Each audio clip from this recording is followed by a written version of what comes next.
Justamente quando você pensa que o espaço não poderia ficar mais estranho, o universo lança uma bola curva na forma de uma bolha gigante e brilhante que é perfeita demais para ser real. Os astrônomos avistaram algo estranho à deriva em nossa galáxia, e não se trata de um planeta desonesto, que é um corpo espacial do tamanho de um planeta que não orbita nenhuma estrela. Também não é uma estrela propriamente dita. Não é nem mesmo um resquício de supernova comum. É uma esfera perfeitamente redonda, e os cientistas estão perplexos. Os astrônomos estavam analisando os dados de um radiotelescópio super poderoso quando avistaram algo que parecia uma bolha perfeita e redonda. Em um primeiro momento, eles pensaram que se tratava dos restos de uma explosão de uma estrela maciça chamada supernova. Mas o mais estranho é que o objeto era perfeito demais. Normalmente, essas explosões deixam para trás nuvens bagunçadas e irregulares, e a recém-descoberta parecia que alguém a havia desenhado com um compasso. Os cientistas batizaram essa bolha espacial de teleios, que significa perfeito em grego antigo. Eles já analisaram todas as explicações possíveis, mas nenhuma delas realmente faz sentido ainda. Esse estranho corpo espacial foi descoberto graças a um telescópio na Austrália chamado ASCAP. Ele tem escaneado o céu e encontrado todos os tipos de objetos circulares estranhos. Essa pesquisa faz parte de um projeto chamado Evolutionary Map of the Universe, Mapa Evolutivo do Universo. Alguns dos círculos distantes, conhecidos como ORCs, abreviação de Odd Radial Circles, círculos de rádio estranhos, já intrigaram os cientistas. Mas esse é diferente, porque está dentro da nossa própria galáxia.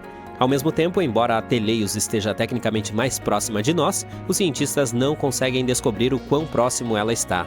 E isso está tornando mais difícil entender de onde ele veio ou como se formou. Os pesquisadores examinaram ainda mais de perto essa estranha bolha espacial e descobriram algo muito estranho. Ela emite apenas um brilho muito fraco e somente em ondas de rádio, não em luz visível ou raios-x. Com base nesse brilho, eles concluíram que é mais provável que seja a casca remanescente da explosão de uma estrela maciça chamada supernova tipo Ia, um dos tipos de explosões mais brilhantes e poderosas do universo. Esse tipo de explosão acontece da seguinte forma: uma estrela morta superdensa chamada anã branca começa a roubar material de uma estrela próxima. Ela continua sugando o material até não aguentar mais o peso, e então explode em uma enorme explosão de energia. Essa parte faz sentido, mas descobrir a que distância essa coisa está? Estranhamente, não é tão fácil. Os cientistas fizeram as contas e chegaram a duas distâncias possíveis para Teleios. Ou ela está a cerca de 7.175 anos-luz de distância, ou está muito mais longe, cerca de 25.114 anos-luz. Mais ou menos. Dependendo da distância correta, o tamanho da bolha pode ser muito diferente. Se estiver mais próxima, então ela tem cerca de 46 anos-luz de largura. Isso a tornaria uma remanescente de supernova bastante jovem, talvez com menos de 1.000 anos de idade. Mas, se estiver mais distante, ela terá 157 anos-luz de diâmetro, o que pode ter mais de 10.000 anos de idade. Então, qual deles é?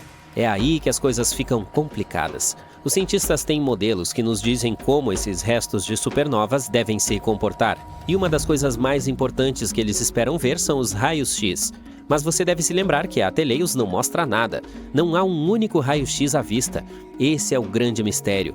Como algo que deveria estar brilhando com raios-x pode ser totalmente silencioso? Isso simplesmente não faz sentido e deixa os cientistas bastante confusos. Outra ideia que os cientistas estão considerando é que Teleios pode não ser um remanescente de supernova comum. Em vez disso, pode ser a sobra de um tipo mais raro de explosão chamado de supernova tipo IAX. E essa é muito estranha. Em uma supernova tipo Ia normal, a estrela anã branca se despedaça. Mas em uma supernova tipo IAX, ela não é totalmente destruída. Ela meio que sobrevive, transformando-se em uma estrela zumbi. Ela é danificada, mas continua existindo. Na verdade, isso explicaria muito sobre a aparência e o brilho de Teleios, mas nesse caso ele teria de estar muito mais próximo de nós, a apenas cerca de 3.262 anos-luz de distância. Isso também o tornaria muito menor, com cerca de 11 anos-luz de largura. O mais legal aqui é que há realmente uma estrela a essa distância que poderia ser a estrela zumbi que causou tudo isso. Mas, e é um grande mas, quando os cientistas usam outras maneiras para tentar medir a distância de Teleios, nenhum deles concorda que ela possa estar tão perto. Portanto, infelizmente, essa teoria esbarra em uma parede. Além disso, há outra coisa estranha, a forma esférica quase perfeita de Teleios. Isso não é normal. Normalmente, as explosões de supernovas são meio bagunçadas e irregulares. A explosão pode empurrar nuvens de poeira ou gás espacial, ou partes da explosão podem se mover mais rápido do que outras. Eventualmente, a concha que se forma fica toda irregular ou começa a se desfazer. Mas nesse caso, o objeto é quase perfeitamente redondo, como um balão.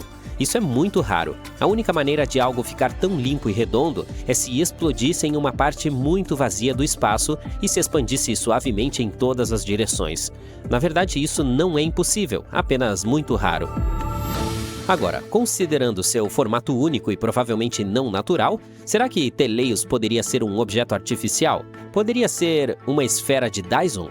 Trata-se de uma mega estrutura hipotética que poderia circundar completamente uma estrela e coletar toda a sua energia. No início, essa ideia deveria explicar como poderíamos detectar vida extraterrestre inteligente ao perceber a energia que eles usam, em vez de esperar que eles nos enviem uma mensagem. Veja bem, aqui na Terra recebemos apenas uma pequena parte da energia do Sol. Enquanto isso, incríveis 386 bilhões de megawatts estão sendo disparados para o espaço em todas as direções. Para não desperdiçar uma quantidade tão grande de energia, uma civilização poderia construir uma esfera de Dyson, ou, de forma mais realista, um enxame de Dyson, vários painéis solares orbitando a estrela. Isso os ajudaria a capturar cada pedacinho dessa energia para operar seu planeta, tecnologia, sistemas de IA e talvez até mesmo viagens espaciais entre galáxias. Para entender o quão avançada uma espécie construtora de esfera de Dyson teria que ser, os cientistas usam a escala de Kardashev.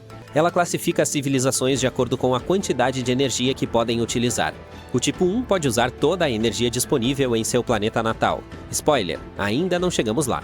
O tipo 2 pode aproveitar toda a energia de sua estrela. Esse é o nível da esfera de Dyson. O tipo 3 pode usar a energia de uma galáxia inteira. Pense em esferas de Dyson ao redor de cada estrela e até mesmo na extração de energia de buracos negros. No momento, a civilização da Terra está classificada no tipo 0,7449.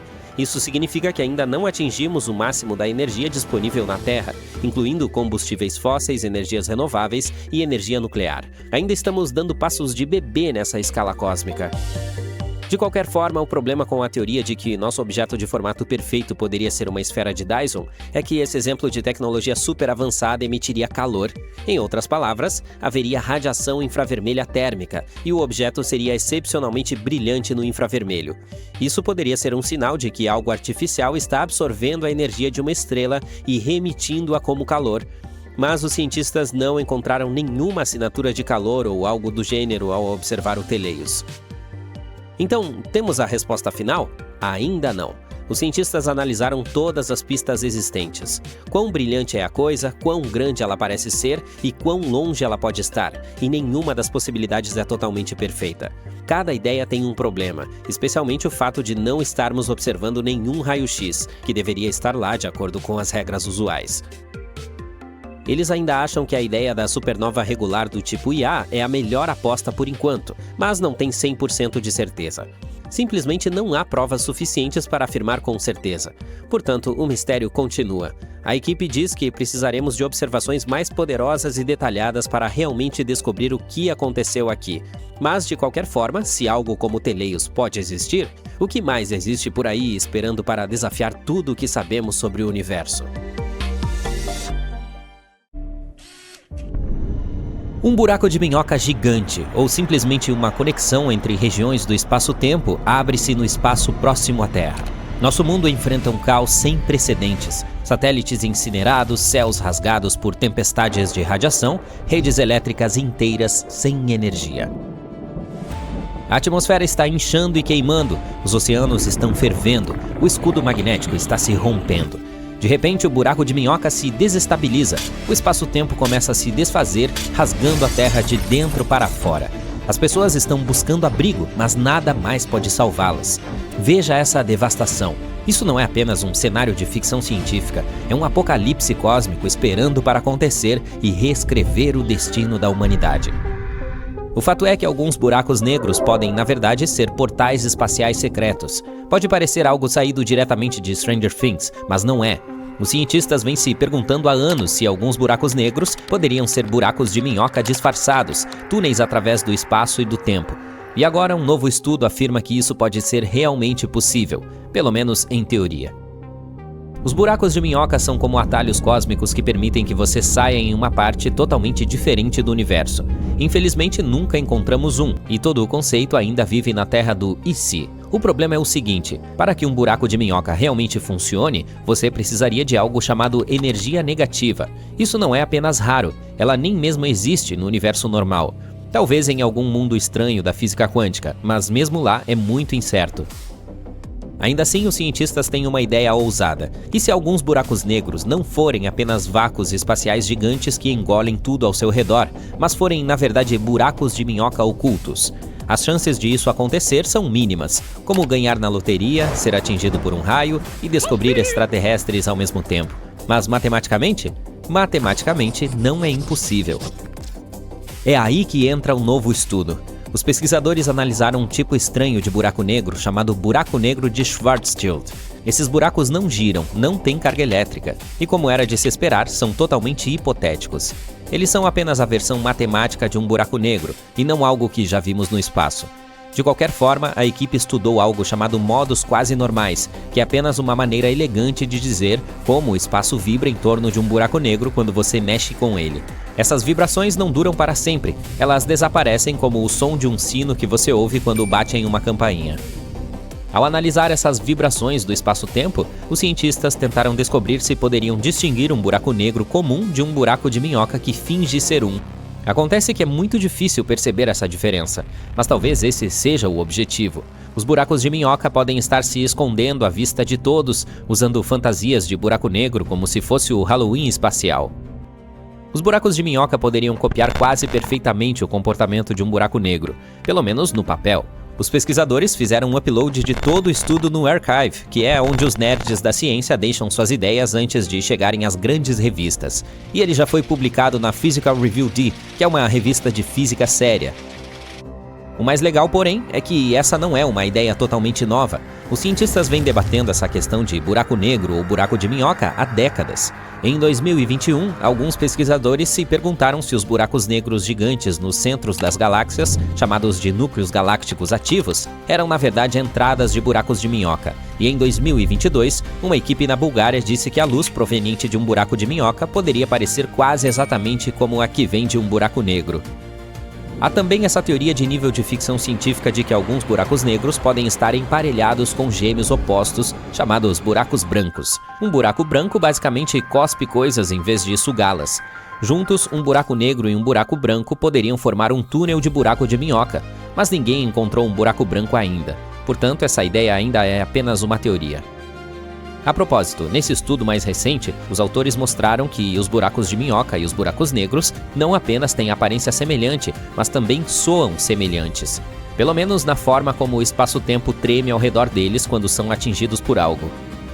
Portanto, nosso próximo passo deve ser o ajuste fino de nossos modelos científicos, especialmente perto da parte do buraco de minhoca chamada de garganta.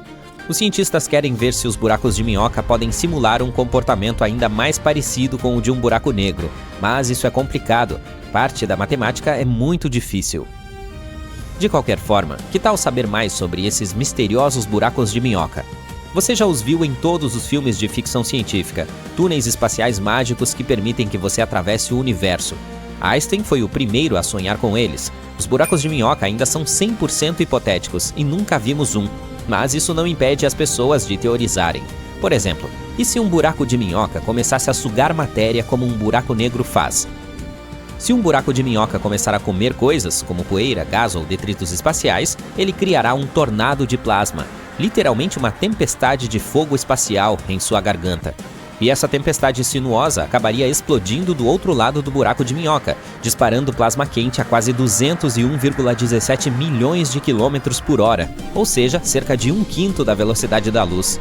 Também seria incrivelmente quente lá dentro, tão quente que provavelmente poderia desencadear a fusão nuclear. É claro que tudo isso ainda é apenas teoria. Ninguém viu um buraco de minhoca fazer isso. Na verdade, ninguém viu um buraco de minhoca fazer nada. Mas a matemática diz que isso poderia acontecer se algum dia encontrarmos um buraco de minhoca. O lado bom de tudo isso é que provavelmente detectaríamos um evento com tanto drama. Embora os buracos de minhoca não tenham um horizonte de eventos, também conhecido como o ponto sem retorno, como os buracos negros, eles ainda dobram a luz. Normalmente, talvez não seja possível ver algo assim, mas essa coisa é tão absurdamente brilhante devido à tempestade de plasma que você realmente a veria brilhando no espaço. Pense nele como um buraco negro, mas com um centro brilhante em vez de apenas escuridão, e um jato de plasma flamejante saindo de um lado como uma torneira espacial quebrada. Ainda assim, não tenha esperanças de encontrar um tão cedo. Mesmo que encontrássemos um buraco de minhoca, ele provavelmente não duraria muito tempo. Ele poderia se romper ou se transformar em um tipo de espaço-tempo completamente diferente antes mesmo de percebermos o que estávamos vendo. Além disso, lembre-se de que os buracos de minhoca podem se parecer quase exatamente com buracos negros, a menos que você saiba que tipo de polarização da luz, como as ondas de luz se alinham, procurar. Agora, vamos falar um pouco mais sobre os buracos negros em si. É provável que você os conheça como bestas espaciais insanas que sugam tudo o que está próximo, gás, poeira e até mesmo a luz. E quando algo atravessa o horizonte de eventos de um buraco negro, fica preso para sempre. Os cientistas dizem que em seu interior tudo é esmagado em um ponto minúsculo chamado de singularidade, onde as regras usuais da física são totalmente quebradas. Mas em 2010, um físico chamado Nikodem Poplavsky teve uma ideia maluca. E se os buracos negros não tiverem singularidades? Em vez disso, e se o centro de um buraco negro for, na verdade, uma porta de entrada para outro universo? Talvez todo o nosso universo tenha nascido da matéria que saiu de um buraco negro em algum universo pai. A teoria de Poplavsky usa algo chamado torção, que é como uma estranha torção gravitacional que impede que a matéria seja esmagada infinitamente. Por causa da torção, em vez de se chocar com uma singularidade, a matéria dentro de um buraco negro pode criar um túnel, a chamada ponte de Einstein-Rosen, ou simplesmente um buraco de minhoca, conectando um buraco negro a um buraco branco. Então, imagine a matéria caindo em um buraco negro em um universo e depois saindo de um buraco branco em outro. Poplavsky acredita que isso poderia explicar o Big Bang, mas como um Big Bounce, ou seja, o universo continua passando por fases de expansão e contração, e não apenas por uma grande explosão. Infelizmente, se esse túnel existisse, seria uma viagem só de ida, nada voltaria para o universo original. Alguns cientistas continuam céticos porque a torção ainda não foi comprovada, mas outros especialistas acham que o modelo de Poplavsky é super promissor. Eles até vão mais longe e dizem que todo o nosso universo pode estar vivendo dentro de um buraco negro gigante com centenas de bilhões de anos-luz de largura. Agora só precisamos descobrir como testar isso. Futuros estudos espaciais poderão nos dar mais pistas, como verificar se o universo é fechado, o que basicamente significa que ele é curvo, sem uma borda, ou se aprofundar na radiação cósmica de fundo, que é o brilho remanescente do Big Bang. Os astrônomos detectaram cerca de uma dúzia de explosões misteriosas no espaço, e ninguém sabe realmente o que são ou por que estão acontecendo. No momento, elas ocorrem a cerca de 200 milhões de anos-luz de distância. Mas e se um dia se aproximarem muito mais do nosso planeta? Tudo começou em 2018. Um dia, os telescópios viram um boom gigante muito distante no espaço. Essa explosão foi incrivelmente brilhante, cerca de 100 vezes mais do que a explosão de uma estrela normal chamada de supernova, que em geral leva semanas ou até meses para desaparecer. Mas essa passou de kabum para puff, sumiu em apenas alguns dias. Ela ficou extremamente quente e enorme, aproximadamente do tamanho de todo o nosso sistema solar, e depois desapareceu como se nunca tivesse acontecido. Os cientistas ficaram muito confusos. Eles batizaram a explosão de A Vaca, porque seu nome oficial era muito longo e nada empolgante. Desde então, os astrônomos têm procurado mais dessas explosões estranhas. E de fato encontraram mais algumas e também lhes deram nomes estranhos de animais. Foi assim que obtivemos o Koala em 2018, o Camelo em 2020, o Demônio da Tasmânia em 2022 e o Tentilhão ou o Cervo em 2023. Todos fazem parte de um estranho grupo chamado LFBOTs, que significa transientes ópticos azuis rápidos e luminosos na tradução. Luminosos significa que são super brilhantes, rápidos porque aparecem e desaparecem muito rapidamente. A cor azul resulta de sua temperatura, são muito quentes, cerca de 40.000 graus Celsius, e transientes ópticos indica que aparecem na luz visível e não permanecem por muito tempo. Mesmo agora, os cientistas ainda estão coçando a cabeça, tentando descobrir o que está causando esses bizarros flashes espaciais. É como se o universo estivesse jogando um jogo misterioso e ninguém conhece as regras ainda. No início pensava-se que essas explosões espaciais eram supernovas fracassadas. É quando uma estrela tenta explodir, mas em vez disso entra em colapso sobre si mesma, como um balão estourando para dentro. Isso pode criar um buraco negro no meio que comerá a estrela de dentro para fora. Mas, recentemente, surgiu uma nova teoria, que é ainda mais legal e assustadora. Ela tem a ver com buracos negros, sobras super esmagadas de estrelas que explodiram. Eles são tão poderosos que nem mesmo a luz consegue escapar de suas garras e chegar muito perto. É por isso que são totalmente escuros e impossíveis de serem vistos diretamente. Agora, alguns especialistas espaciais acham que buracos negros desconhecidos, nem muito grandes nem muito pequenos, podem estar puxando estrelas que se aproximam demais, o que produz essas explosões.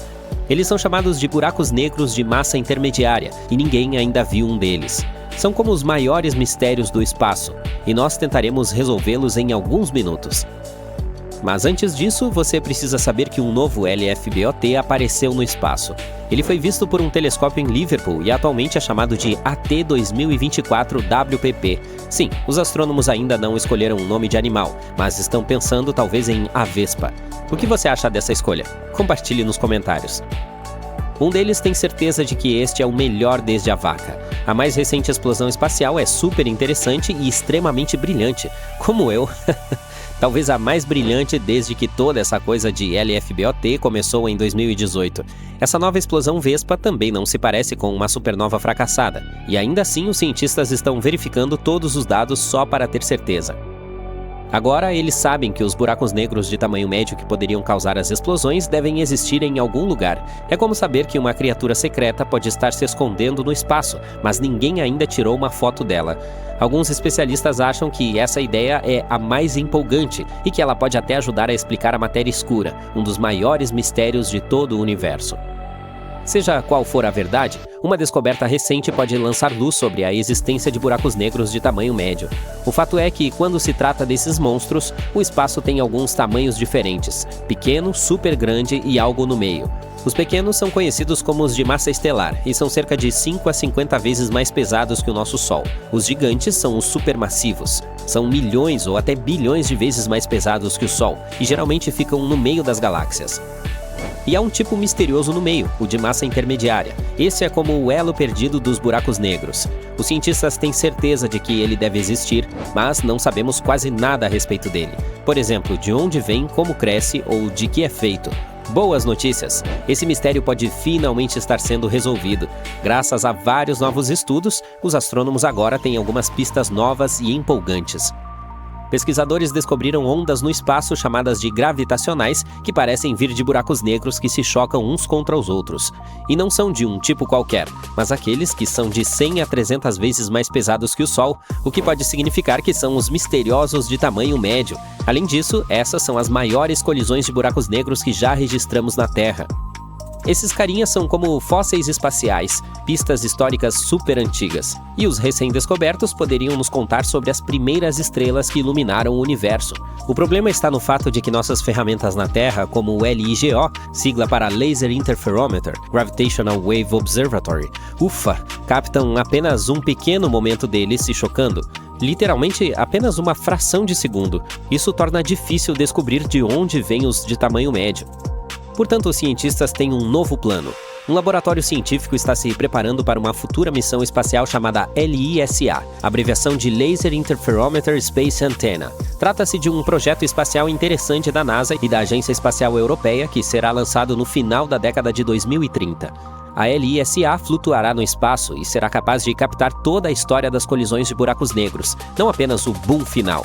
Ela os rastreará anos antes de se chocarem uns com os outros, e se tudo der certo, poderemos finalmente descobrir de onde vêm esses misteriosos carinhas e aprender ainda mais sobre como nosso universo começou. Você deve estar se perguntando como a LISA fará isso. Lembra que falamos sobre as ondulações que atravessam o espaço, chamadas de ondas gravitacionais? Os buracos negros que se chocam uns contra os outros podem emiti-las. Bem, a LISA está sendo construída para ouvi-las. Ela flutuará no espaço e procurará todos os tipos de abalos cósmicos, não apenas os enormes, mas também os buracos negros menores que giram em torno dos gigantes. Por que as ondas gravitacionais são importantes?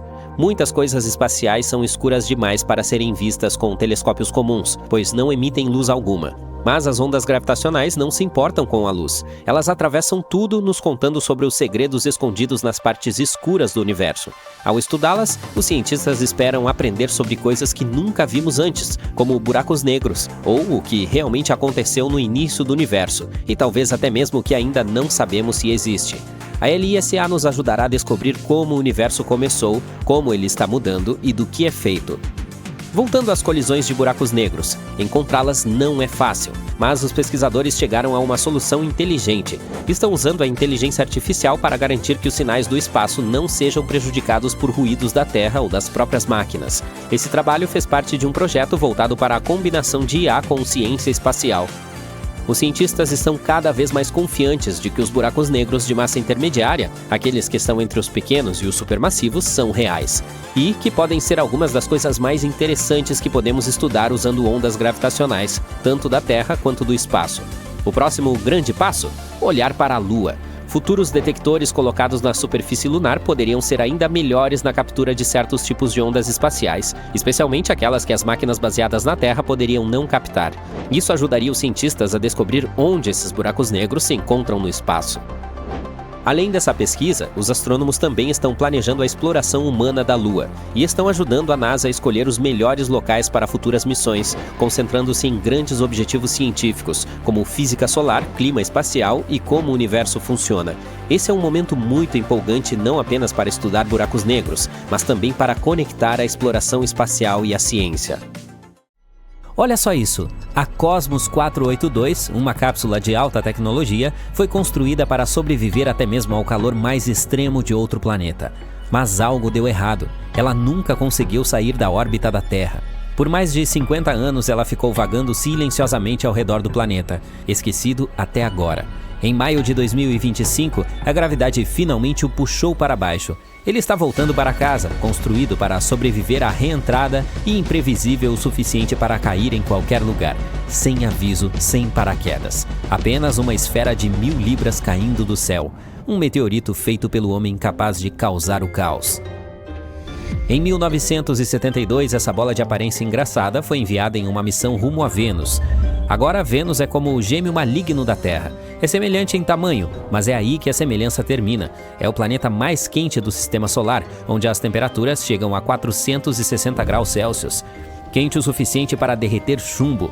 A pressão atmosférica é cerca de 93 vezes maior do que a da Terra, o que é como estar 914 metros debaixo d'água, e você se sente como se estivesse em um compactador de lixo. E a própria atmosfera é feita de dióxido de carbono, com nuvens que literalmente chovem ácido sulfúrico. Então sim, é muito ruim. No entanto, esperava-se que o Cosmos 482 chegasse lá e aterrissasse. Mas não por muito tempo. Um tipo de missão de reconhecimento com autodestruição. A espaçonave foi projetada para aterrissar e transmitir dados, com sorte por pelo menos alguns minutos, em uma superfície que esmaga, assa e basicamente dissolve qualquer coisa que a toque. Como? Bem, ela veio com escudos térmicos para o mergulho ardente, um mini ar-condicionado para se manter fria por tempo suficiente e uma armadura resistente o bastante para suportar o ambiente brutal de Vênus. Era realmente um cofre reforçado de alta tecnologia construído para uma viagem só de ida. E isso foi no início dos anos 70, veja bem. Fato curioso, até hoje nunca construímos nada que pudesse sobreviver a esse tipo de ambiente. Temos submersíveis em águas profundas que podem suportar uma grande pressão, mas não o calor. Há cápsulas espaciais que podem suportar temperaturas extremas, mas apenas por alguns minutos. Até mesmo as paredes de reatores nucleares, projetadas para suportar grandes pressões, desmoronariam se o ácido chovesse sobre elas sem parar. Agora, uma reviravolta engraçada nessa história é que o pouso em Vênus já foi realizado em 1970. A Venera 7 foi a primeira nave espacial a pousar em outro planeta e transmitir dados para a Terra, sobrevivendo na superfície de Vênus por 23 minutos antes de derreter. Isso provou que o impossível era possível, mas não para a Cosmos 482. Então, o que deu errado com a Cosmos 482? Sempre imaginamos as viagens espaciais como o ato de ligar a espaçonave, fazer o lançamento e pronto. No entanto, não é assim que funciona. Primeiro, com um impulso inicial, você a estaciona na órbita da Terra, como se estivesse entrando na garagem do espaço. Em seguida, vem uma segunda queima, um disparo de motor precisamente cronometrado que empurra a espaçonave para fora da órbita e em direção ao seu destino. A Cosmos 482 chegou à órbita de estacionamento sem problemas, mas algo deu errado no segundo impulso. Nenhum impulso significa nenhuma viagem, portanto, em vez de ir para Vênus, ela ficou presa ao redor da Terra pelos próximos 50 anos. Mas por que algo fica preso em órbita por tanto tempo? Quando algo é lançado ao espaço, não está apenas subindo, também está indo muito rápido para os lados. Se você lançar uma bola de beisebol para cima com força suficiente, ela acabará atingindo o solo. Mas se você pudesse lançá-la com velocidade suficiente e a Terra não estivesse no caminho, ela continuaria caindo ao redor do planeta. É isso que significa orbitar, caindo, mas nunca atingindo o solo. A velocidade de avanço do objeto se equilibra perfeitamente com a gravidade que o puxa para baixo. Para deixar a Terra, uma espaçonave precisa passar por 3 camadas. A primeira é a órbita terrestre baixa, ou LEO, a algumas centenas de quilômetros de altitude. É aqui que os satélites, a estação espacial e toneladas de lixo restantes circulam pelo planeta. A Cosmos nunca passou desse ponto. Se o segundo lançamento tivesse sido bem sucedido, ele teria passado pela órbita terrestre média, onde os satélites GPS navegam. Em seguida, a 35.400 km de distância, está a órbita geoestacionária, o ponto ideal para relatórios meteorológicos e TV. Portanto, agora sabemos como a Cosmos foi parar lá e por que ficou em órbita por tanto tempo na LEO. Mas o que a fez mudar de ideia repentinamente e voltar para trás? Mesmo na LEO, o espaço não está completamente vazio.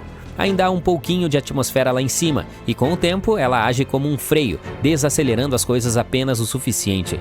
Pense naquela bola de beisebol que você arremessou para o lado com velocidade suficiente para orbitar a Terra. Eventualmente ela se tornará mais lenta até o ponto em que a gravidade assumirá o controle. Entretanto, a Terra é protegida com segurança por sua atmosfera. À medida que os objetos caem de volta à Terra, sua velocidade continua aumentando até dezenas de milhares de milhas por hora. Quando você está se movendo tão rápido, o ar o empurra com força. Esse empurrão cria atrito, e o atrito cria calor, muito calor. A superfície dos objetos em queda pode atingir mais de 1.650 graus Celsius, fazendo com que eles derretam, se estilhassem ou se vaporizem completamente antes mesmo de atingir o solo.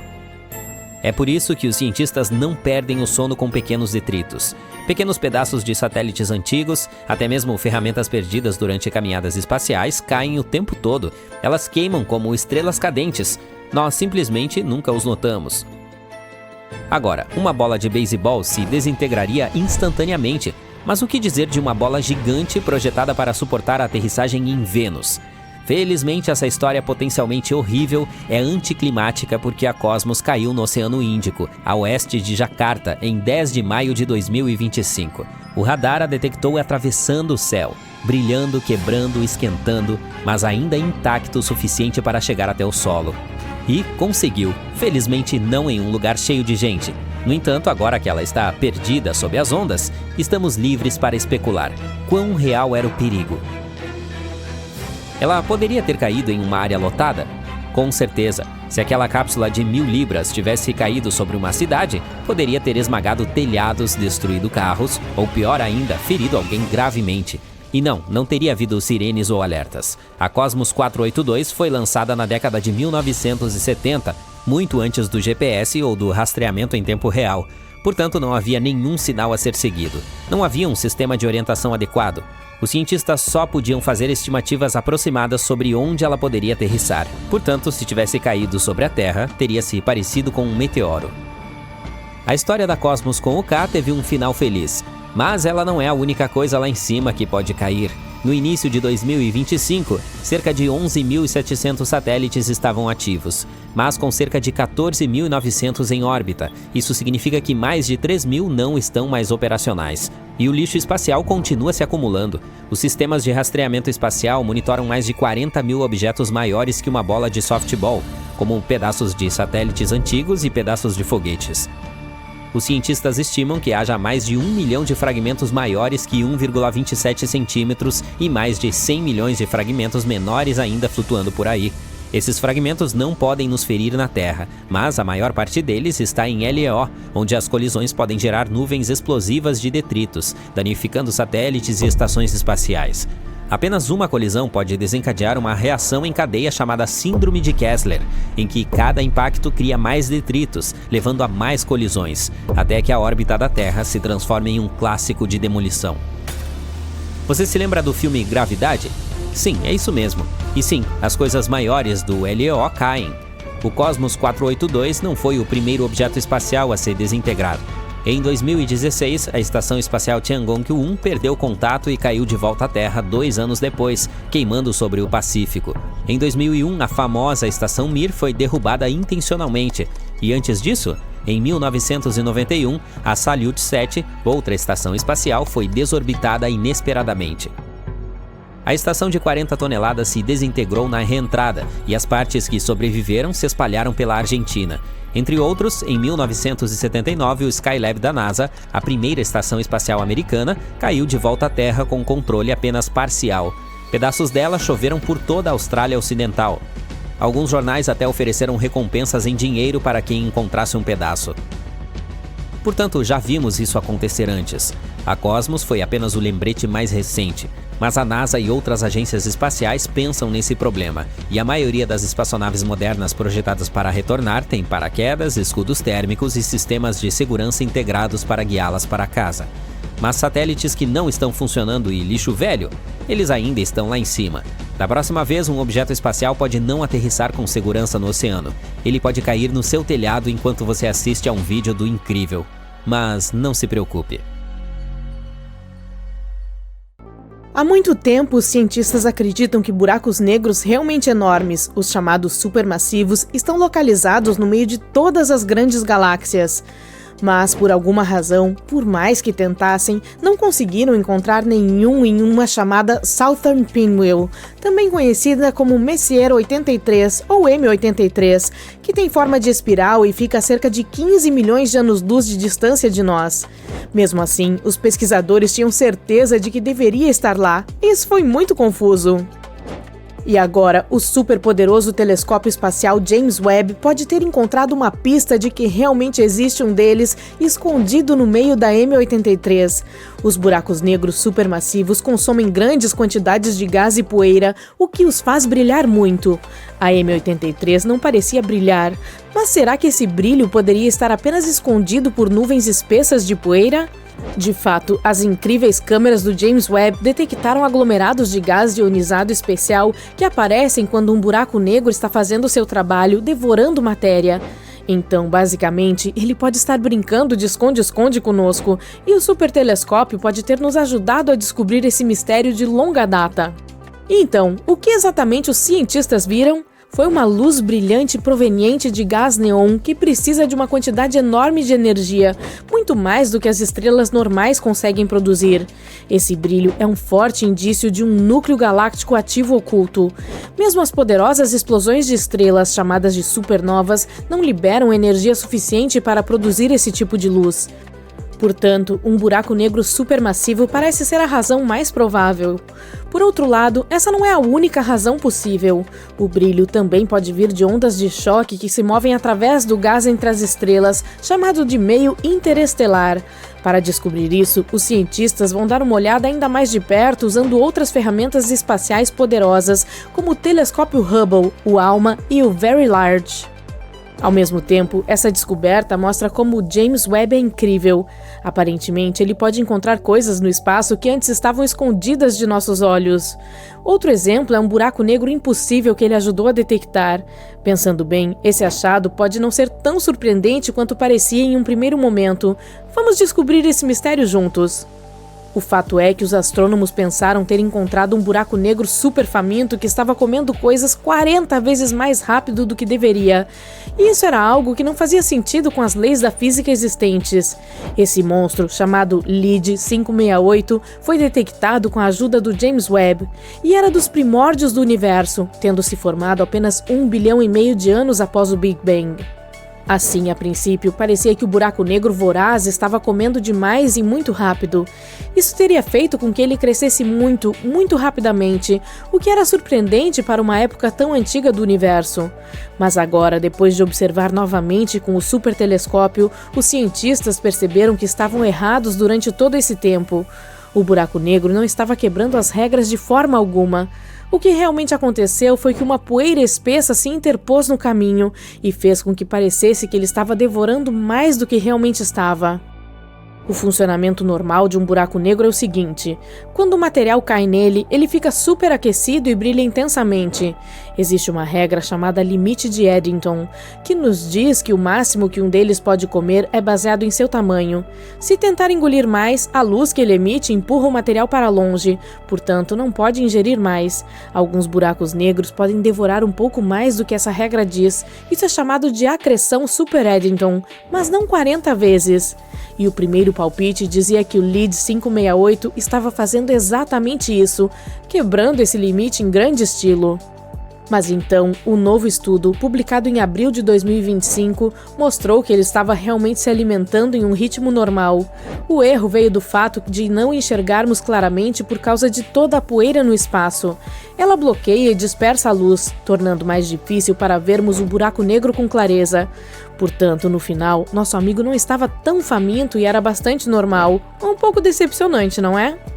Os cientistas dizem que, se um buraco negro estiver oculto por poeira, como o LEED 568, é preciso corrigir as medições de luz dela para obter o tamanho correto dele.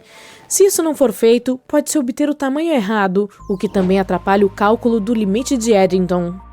Em seu estudo, a equipe mediu o tamanho do buraco negro usando luz infravermelha.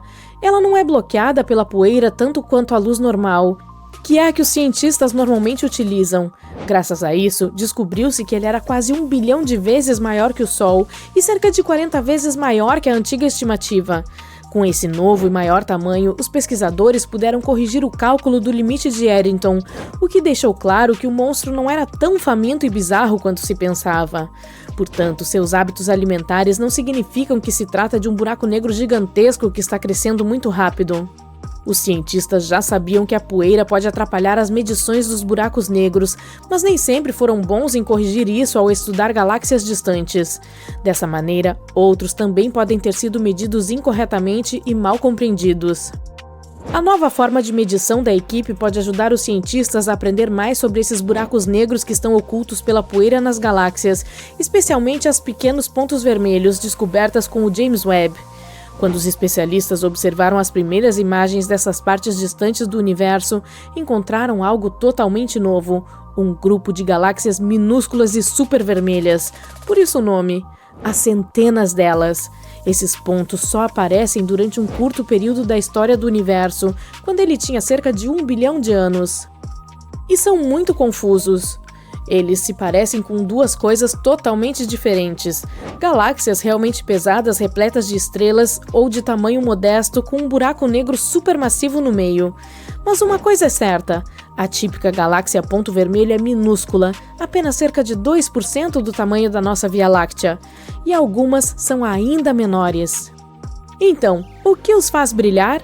Há duas ideias principais. Uma afirma que cada pequeno ponto vermelho é preenchida com um número absurdo de estrelas, até 100 bilhões, que é aproximadamente o mesmo número que da Via Láctea, embora uma ponto vermelho seja muito menor. Imagine estar em uma sala enorme e silenciosa, que é como o espaço próximo ao nosso sistema solar. Agora imagine essa mesma sala completamente lotada com toda a população de um país muito grande, superlotada. É assim que pode ser o interior de um pequeno ponto vermelho, um dos lugares mais cheios do universo. Os cientistas nem mesmo têm certeza de que galáxias tão repletas possam realmente existir. Outra ideia é que essas pontos vermelhos sejam pequenas galáxias com um buraco negro gigante no centro. Os cientistas podem identificar sinais de buracos negros ao observar como o gás gira em torno deles. Eles emitem um tipo especial de luz, e em muitos pontos vermelhos os pesquisadores viram esses sinais. Agora, eis a parte estranha. Os buracos negros parecem grandes demais para galáxias tão pequenas. Normalmente, um deles é apenas uma pequena parte do peso de uma delas, cerca de 0,1%. Mas em alguns desses pontos pode ser quase tão pesado quanto a galáxia inteira. Isso é realmente incomum, por isso os cientistas chamam esses monstros de supermassivos. E há mais um mistério: os buracos negros normais emitem raios-x, e esses não. Mesmo quando os cientistas usaram telescópios especiais para procurar raios-x, não conseguiram encontrar nenhum. É como se esses estivessem brincando de esconde-esconde, e ainda não temos os meios necessários para encontrá-los. Imagine algo tão poderoso que poderia romper os átomos de seu corpo em uma fração de segundo. Esse algo está correndo silenciosamente pelo espaço. Não está extinto, não está vivo, está preso no meio. Se esse monstro aterrorizante estivesse se movendo em direção à Terra, estaríamos condenados. Então, será que é isso? Os astrônomos descobriram um objeto espacial rápido e poderoso passando pela nossa galáxia Via Láctea a mais de 177 km por hora. Isso é mais rápido do que qualquer foguete que já fabricamos. Esse bizarro objeto espacial recebeu o nome de Estrela Zumbi. Tudo porque ele é a parte restante de uma estrela que morreu há muito tempo, mas ainda está se movendo. Essa estrela zumbi é um tipo de objeto chamado magnetar, uma bola super pequena e super pesada do tamanho de uma cidade, mas mais pesada que o Sol. Isso a torna um dos objetos mais densos do espaço. Somente os buracos negros são mais densos. Ei, não vamos nos esquecer de mim. Os magnetares também têm um campo magnético incrivelmente forte. O do nosso zumbi é 100 trilhões de vezes mais forte do que o da Terra. Isso é tão forte que, se o magnetar chegasse perto da Terra, poderia destruir todos os cartões de crédito do planeta apenas com seu magnetismo. Apenas com seu magnetismo. E não poderíamos mais fazer compras. Além disso, se uma pessoa chegasse muito perto de um magnetar, cerca de 1000 quilômetros, ele poderia separar seus próprios átomos. E eles não poderiam mais fazer compras. Felizmente, esse magnetar está muito distante e não está se aproximando de nós. Quando foi descoberto pela primeira vez, ele estava a cerca de 15 mil anos-luz de distância da Terra. Essa é uma distância enorme, portanto você ainda não precisa se preocupar com a desconexão de seus átomos. Os astrônomos avistaram o magnetar zumbi pela primeira vez em 2008, e como apenas cerca de 30 magnetares são conhecidos em nossa galáxia, essa foi uma descoberta rara e sortuda. Os cientistas usaram telescópios espaciais como o Hubble e o Gaia para observá-lo ao longo do tempo. Foi assim que descobriram que ele estava se movendo muito mais rápido do que pensavam. Agora, os astrônomos estão tentando descobrir como essa estrela zumbi recebeu um impulso tão grande. A princípio, eles pensaram que, como a maioria dos magnetares, esse nasceu quando uma estrela gigante explodiu em uma supernova, e o núcleo remanescente se tornou uma estrela de nêutrons superdensa. De acordo com a teoria deles, isso poderia ter acontecido perto de algo chamado remanescente de supernova HB9. Isso faria sentido, pois a maioria dos magnetares é criada dessa forma. Porém, quando rastrearam seu movimento, descobriram que a estrela zumbi estava se movendo muito rápido e indo na direção errada para ter vindo da HB9. Eles rastrearam sua trajetória por milhares de anos no passado e ainda não conseguiram encontrar nenhuma estrela em explosão ou aglomerado de estrelas de onde ela poderia ter vindo. Isso significa que os cientistas agora têm mais um mistério em suas mãos. De onde veio essa estrela zumbi e como ela foi criada? Uma explicação é que ela veio de uma anã branca, que é o núcleo que sobra de uma estrela menor como o nosso Sol, depois que ela fica sem combustível. Normalmente, quando as anãs brancas explodem, são completamente destruídas, mas em situações raras, em vez de explodir, uma anã branca pode entrar em colapso e se transformar em uma estrela de nêutrons. Essa estrela de nêutrons pode então se tornar um magnetar. Essa maneira incomum de formar um magnetar também fornece pistas sobre outro mistério, as rajadas rápidas de rádio, FRBs. São flashes muito rápidos e potentes de energia de rádio vindos do espaço profundo. Algumas FRBs vêm de galáxias tão antigas que não deveriam haver mais nenhuma estrela explodindo. Mas se os magnetares podem nascer de anãs brancas em colapso, isso pode explicar como essas FRBs ainda estão ocorrendo. De qualquer forma, saber como os magnetares se formam poderia nos ajudar a explicar muitos eventos estranhos e poderosos que vemos em todo o universo. Mas até o momento a investigação ainda está em andamento e nenhuma resposta foi encontrada. Estrelas zumbis vagando pelo universo não é o único mistério que ainda não resolvemos. Em algum momento você poderá se deparar com uma delas enquanto viaja pelo cosmos, e ela se parece com nada. A uma distância de 700 milhões de anos-luz da Terra há um buraco. um vazio que tem muito poucas galáxias. Essa é uma região aproximadamente esférica com cerca de 330 milhões de anos-luz de diâmetro. Nossa galáxia Via Láctea poderia caber ali milhares de vezes. É um misterioso grande vazio na constelação de Bootes. Faz sentido. Veja bem, as galáxias parecem uma teia gigante. A maior delas é parte de estruturas longas chamadas filamentos galácticos. Esses filamentos serpenteiam pelo cosmos e, quando se encontram, formam regiões com alta concentração de galáxias. Essas regiões são o que conhecemos como aglomerados de galáxias. Mas entre esses aglomerados e filamentos, há enormes vazios que quase não contêm galáxias. Esses vazios constituem quase 80% do universo observável, e a maioria deles é enorme, de 30 a 300 milhões de anos-luz de largura. O grande vazio é um dos mais maciços. Ele até ganhou o título de supervazio. Os astrônomos acham que ele pode ser o resultado da fusão de alguns vazios menores. Mas o que poderia ter causado o surgimento de áreas vazias tão gigantescas? A razão pode estar na origem do universo. Em seus primórdios, eu não estava por perto na época, toda a matéria do universo estava bem compactada. Os astrônomos até pensavam que era algo como uma sopa uniforme. Mas logo, flutuações quânticas aleatórias começaram a distribuir essa matéria. Algumas áreas se tornaram mais densas, e sua atração gravitacional ficou mais forte. Elas começaram a roubar matéria de regiões menos densas. Isso tornou essas áreas ainda mais densas, e elas continuaram atraindo cada vez mais matéria. Ao mesmo tempo, aglomerados menores de matéria começaram a se afastar mais do centro, formando galáxias. Se você visitasse um aglomerado de estrelas chamado Palomar 5, esqueceria tudo sobre vazios e supervazios, e até mesmo estrelas zumbis. Em vez disso, você precisaria se concentrar em sobreviver, pois a região esconde um enxame de mais de 100 buracos negros bem no meio. E esses buracos negros não estão apenas parados lá, eles estão trabalhando, moldando e aglomerando sem parar. Palomar 5 é um grupo de estrelas localizado a cerca de 80 mil anos-luz de distância de nós. Normalmente, aglomerados como esses são densos e bem compactados, com estrelas todas agrupadas. Mas o Palomar 5 é diferente. Ele está espalhado e tem uma enorme cauda de estrelas que se estende por 30 mil anos-luz. Essa bela cauda é chamada de cauda de maré. É como se as estrelas estivessem se espalhando para fora do aglomerado, criando um longo rio de luz. Caudas de maré como essa são raras e difíceis de estudar. Aglomerados globulares como esses são muito antigos. Alguns são quase tão antigos quanto o próprio universo. Mas o Palomar 5 também se destaca porque é o único aglomerado que conhecemos que ainda tem uma cauda de maré ligada a ele. E os buracos negros dentro do aglomerado podem ser os culpados.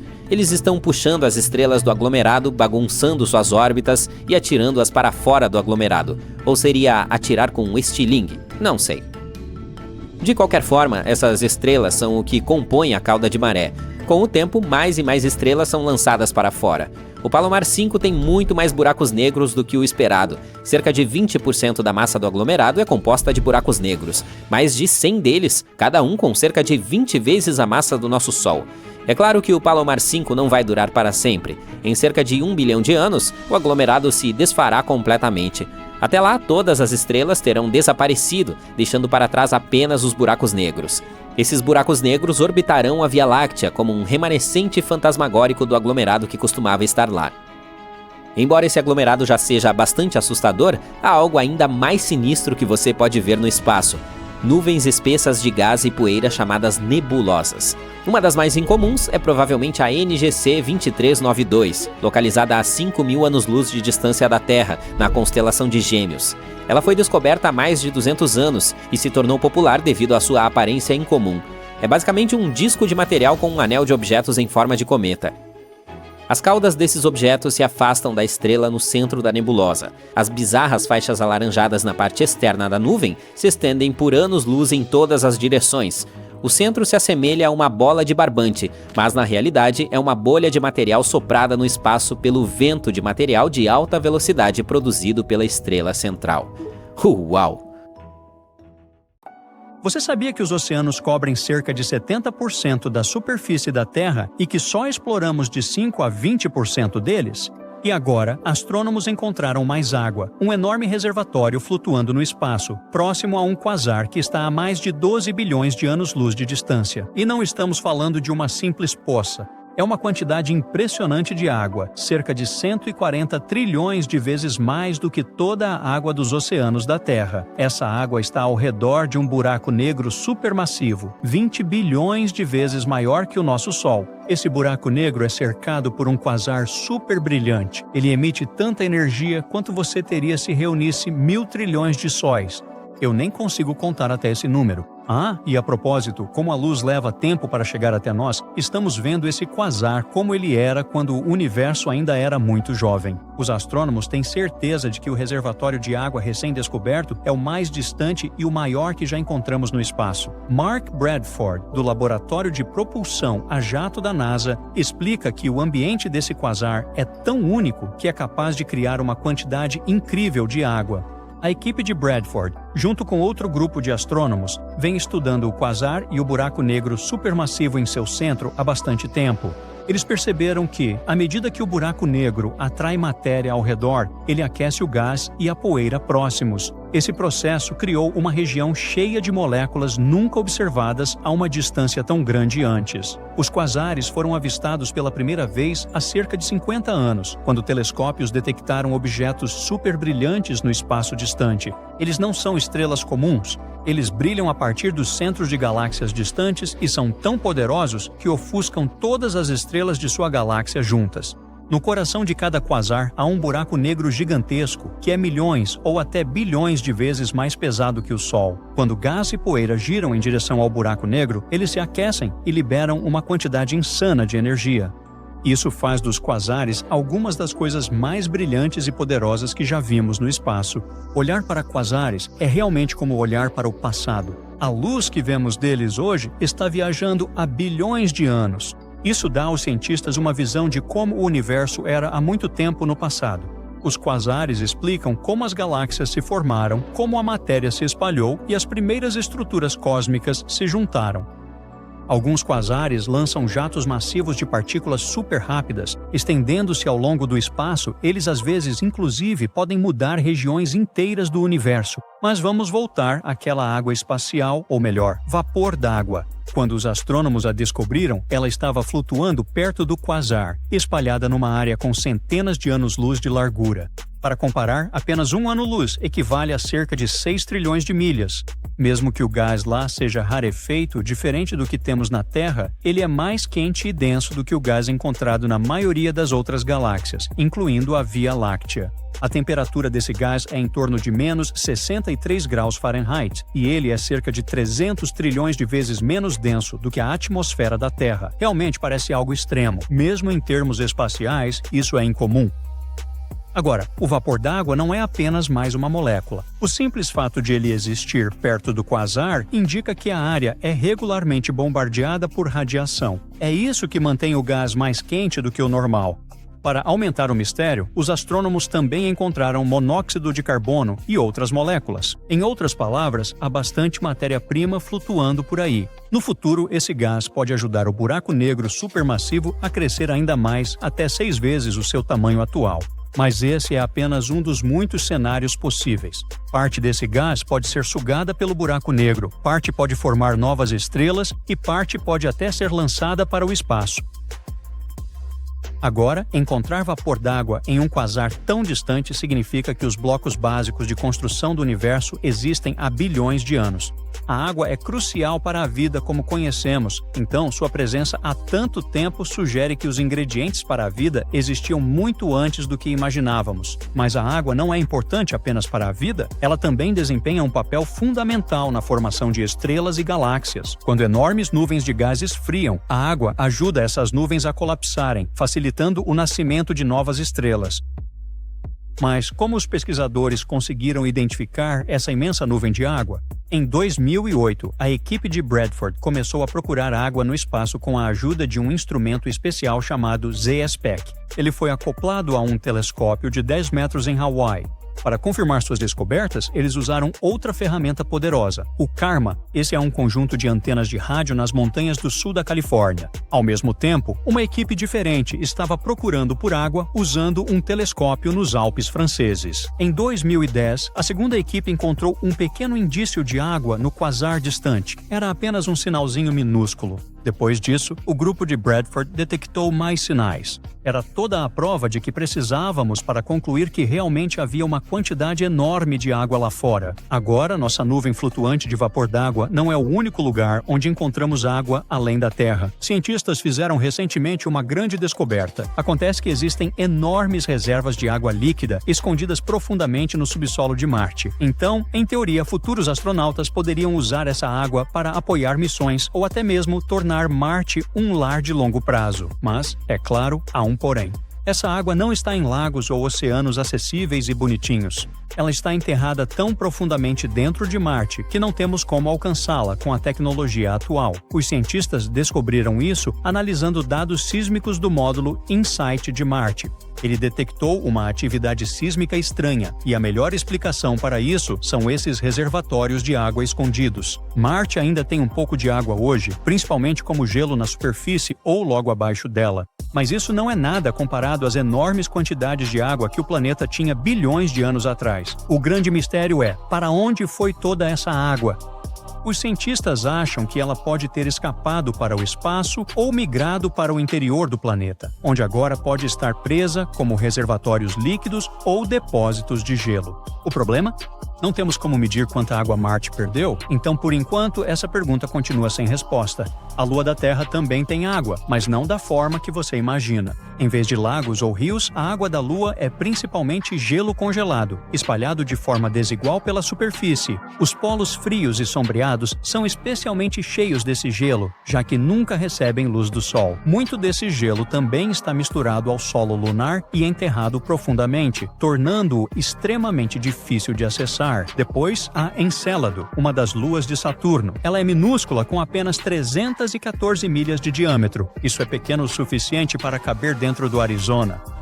Acho que deveríamos tentar isso. De qualquer forma, quando a sonda Cassini da NASA chegou a Saturno, os cientistas esperavam que Encélado fosse um mundo árido e congelado, mas em vez disso, eles viram enormes plumas de partículas de gelo e vapor d'água jorrando de géiseres perto do Polo Sul.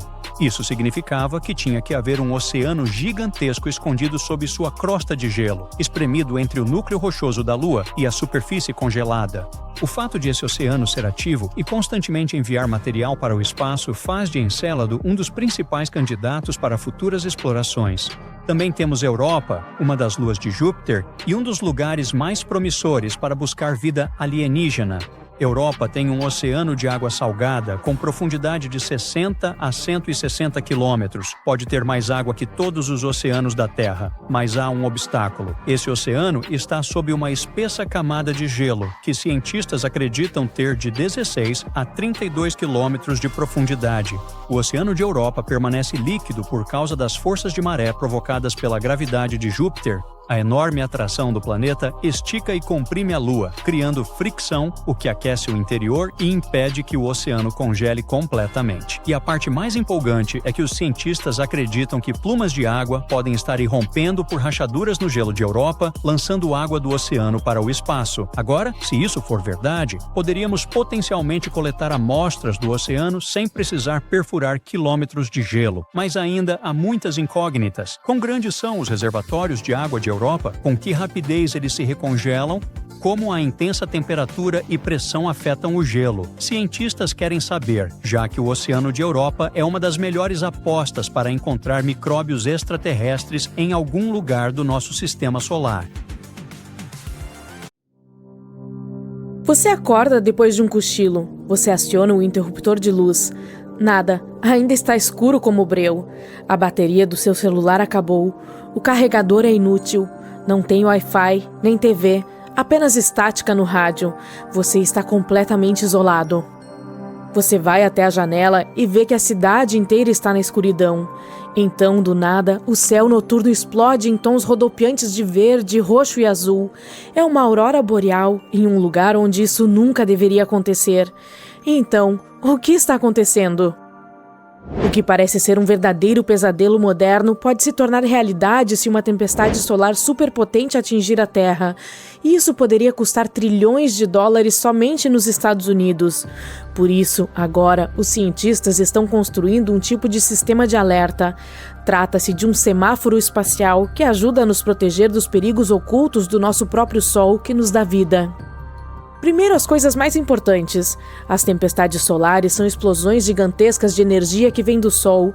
Imagine o Sol como uma grande esfera envolta em uma bagunça caótica de campos magnéticos, assim como seus fios finos de cabelo após uma noite de sono difícil. Agora, à medida que o Sol gira, esses campos magnéticos começam a se torcer. Mas o problema é o seguinte, eles não se movem todos na mesma velocidade, e é isso que desequilibra tudo.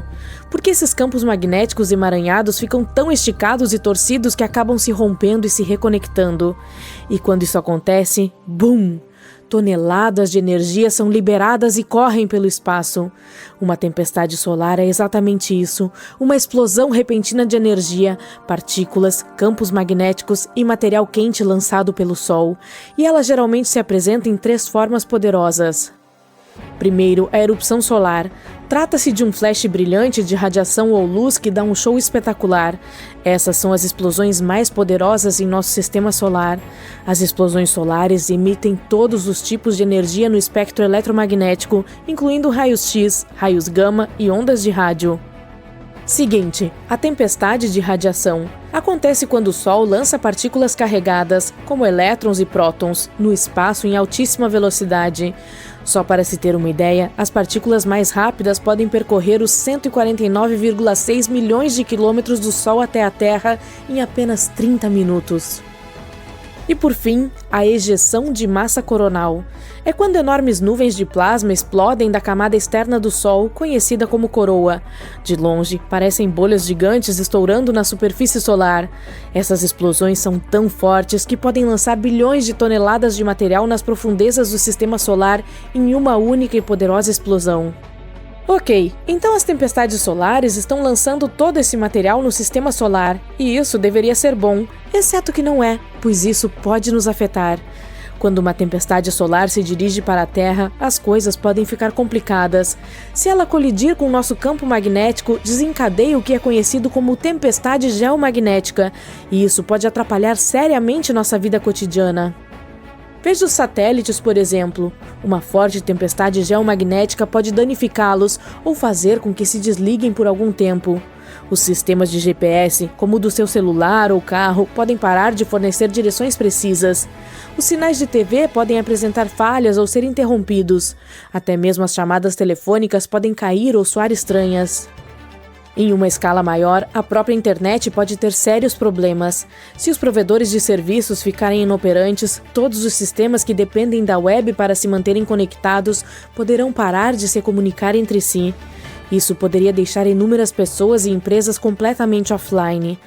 Os especialistas dizem que esse tipo de cenário de apocalipse da internet pode custar de 600 bilhões de dólares a impressionantes 2,6 trilhões de dólares em danos, e isso apenas nos Estados Unidos.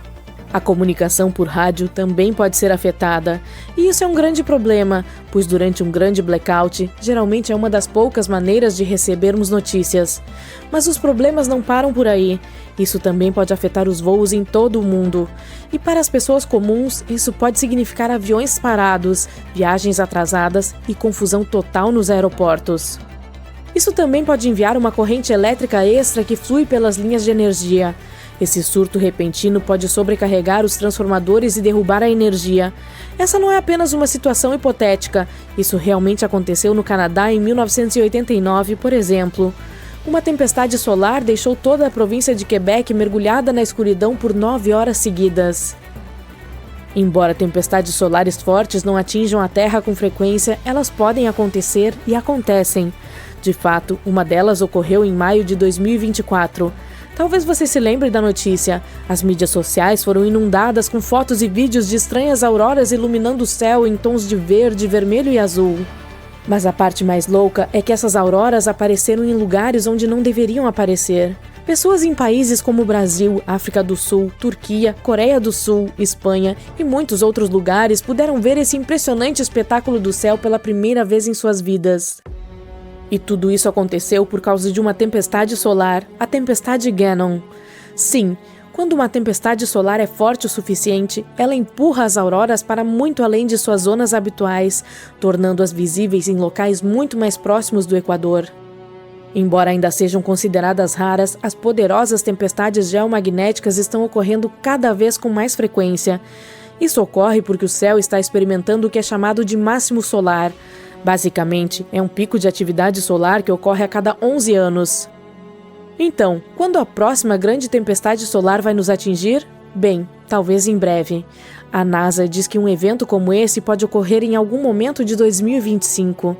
Ela pode ocorrer na próxima semana, ou talvez daqui a alguns meses. Mas aqui está a parte complicada. Ninguém sabe exatamente quando ela vai acontecer. É difícil prever porque o Sol é complexo e está sempre mudando. Portanto, há muita incerteza quanto à velocidade e à direção das tempestades solares. É por isso que temos satélites flutuando a cerca de 1.600.000 quilômetros da Terra para ficar de olho nelas. Mas o problema é o seguinte: quando ocorre uma grande explosão solar, ela pode chegar à Terra em apenas um dia. E como nossos satélites ainda estão muito próximos de nós, só descobrimos as coisas importantes, como a direção da explosão magnética, talvez apenas uma hora antes de ela ocorrer.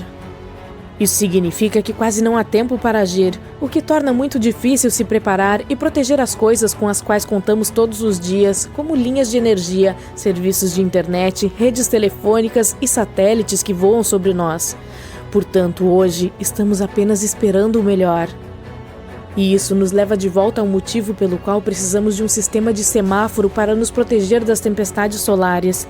O principal objetivo do projeto Pager não é apenas prever quando uma tempestade pode ocorrer, mas também entender o quão ruim ela pode ser e que tipo de dano pode causar aqui na Terra. Esse semáforo será um algoritmo. Ele coletará informações de telescópios que observam o Sol e de satélites que orbitam a Terra. Em seguida, ele alimentará esses dados em modelos avançados. Esses modelos podem prever a quantidade de radiação existente no espaço, como ela pode afetar as espaçonaves e que tipo de impacto ela pode ter aqui no solo. Isso também ajudará os operadores de satélites a decidir se as condições espaciais são seguras ou não. Assim como a previsão do tempo local informa se você precisa de um guarda-chuva, esse sistema fará o mesmo com os satélites, avisando-os quando é melhor desligar ou ficar protegido. Mas a ideia principal é que essa tecnologia poderia nos avisar com bastante antecedência sobre os perigos provenientes do Sol. Com esses cálculos de semáforo, poderemos saber quando uma tempestade solar está chegando e qual será sua intensidade, com até 2 dias de antecedência. Isso é muito importante, pois finalmente teremos a chance de nos preparar melhor para a próxima. Um gigante está se escondendo no céu. Kipo é a maior coisa que já encontramos no universo próximo. Há anos ela vem atrapalhando nossa compreensão do universo e acabamos de descobri-la. O Kipo é denso, poderoso e perigoso de ser ignorado. Se não entendermos estruturas como essa, talvez estejamos lendo o universo de forma completamente errada. Então, o que é exatamente?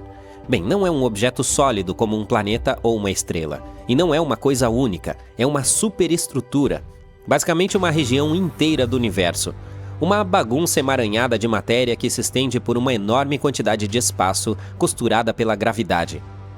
O Kipo é formado por uma enorme rede de galáxias, aglomerados de galáxias, grupos gigantes de galáxias, gás e matéria escura. É como uma superestrada, em que os aglomerados de galáxias são as cidades, os filamentos são as estradas e a matéria escura é a infraestrutura invisível que mantém tudo unido. Esse gigante se estende por 1,3 bilhão de anos-luz. Isso significa que, se você viajasse na velocidade da luz, ainda levaria 1 bilhão e 3 milhões de anos para atravessá-lo.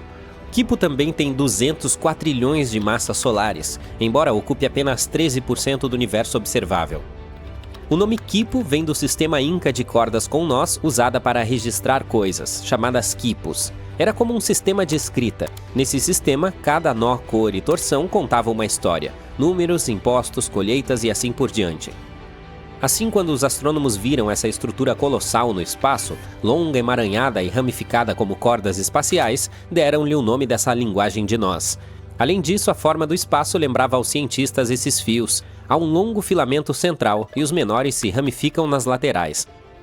O que é ainda mais fascinante é que Kipo não está sozinho. Quando os cientistas mapearam essa parte do universo, eles encontraram 5 dessas estruturas enormes. Elas também não estão simplesmente paradas ali. Elas se formaram ao longo de bilhões de anos por meio da gravidade, que lentamente uniu a matéria. No total, todos esses gigantes contêm quase metade de todos os aglomerados de galáxias dessa região, 30% de todas as galáxias e 1/4 de toda a matéria do universo observável. A equipe que encontrou Kipo usou um truque inteligente. Procurou por raios-x provenientes de aglomerados de galáxias. Esses aglomerados não estão apenas cheios de galáxias, eles também estão cheios de gás superquente. Esse gás é tão quente que brilha na luz de raios-x que não podemos ver com nossos olhos, mas telescópios espaciais podem. Se houver muito brilho de raios-x, isso significa que há uma enorme quantidade de matéria, galáxias, gás e matéria escura, toda unida pela gravidade. É aí que se encontram as áreas mais densas e populosas do universo. Assim, seguindo o brilho dos raios-x, os cientistas puderam desenhar um mapa mostrando onde as maiores estruturas cósmicas, como Kipo, estavam escondidas. Por que tudo isso é importante? Porque essas mega-estruturas mexem com tudo. Em primeiro lugar, eles distorcem o fundo cósmico de micro-ondas, a luz antiga que sobrou do Big Bang. Trata-se de um brilho tênue de luz que preenche todo o universo. Depois que o Big Bang aconteceu e nosso mundo foi criado, ele emitiu sua primeira luz e sinais que ainda não se enfraqueceram completamente. A radiação remanescente ainda está chegando até nós, mesmo depois de 13,8 bilhões de anos. Ao estudar essa luz antiga, os cientistas podem aprender como era o universo primitivo. E Kipo estraga tudo para nós. Essas megaestruturas têm tanta gravidade que dobram e distorcem essa luz antiga quando ela passa por elas. Isso é chamado de efeito Sachs-Wolfe integrado. Essas deformações adicionam ruído ao sinal original, e agora é mais difícil obtermos uma compreensão adequada e mais clara de como era o universo bebê e como ele se expandiu. Elas também interferem na constante de Hubble. O universo está em constante expansão, e a constante de Hubble nos informa a velocidade com que ele está crescendo. Em outras palavras, a velocidade com que as galáxias estão se afastando umas das outras. Mas as coisas gigantes no espaço, como Kipo, têm tanta gravidade que puxam as galáxias próximas em sua direção, bagunçando a maneira como essas galáxias se movem. Isso torna mais difícil para os cientistas medir a verdadeira velocidade de expansão do universo. Eles não podem dizer se uma galáxia está se movendo porque o universo está crescendo ou apenas porque está sendo puxada por algo enorme nas proximidades. E por fim, há a lente gravitacional. A luz no espaço viaja constantemente, mas nem sempre segue uma linha reta. Se o espaço for distorcido, por exemplo, pela gravidade, a luz que viaja pelo espaço também será curvada e distorcida.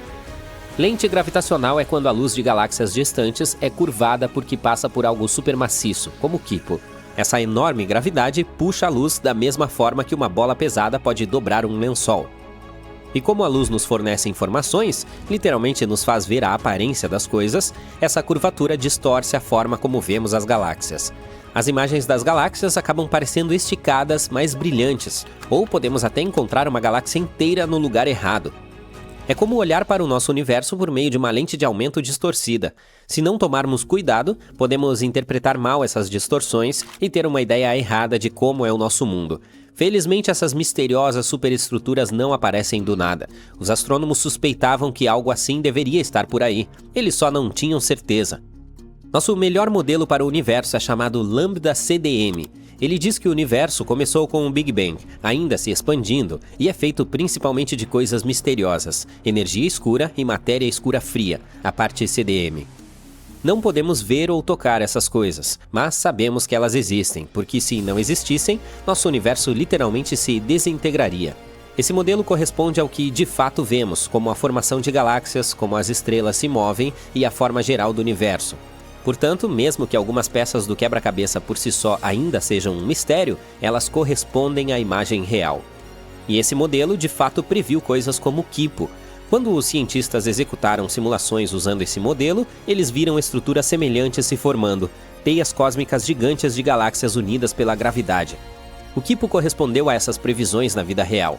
Isso também significa que o Lambda CDM está correspondendo à vida real mais uma vez, graças a Deus.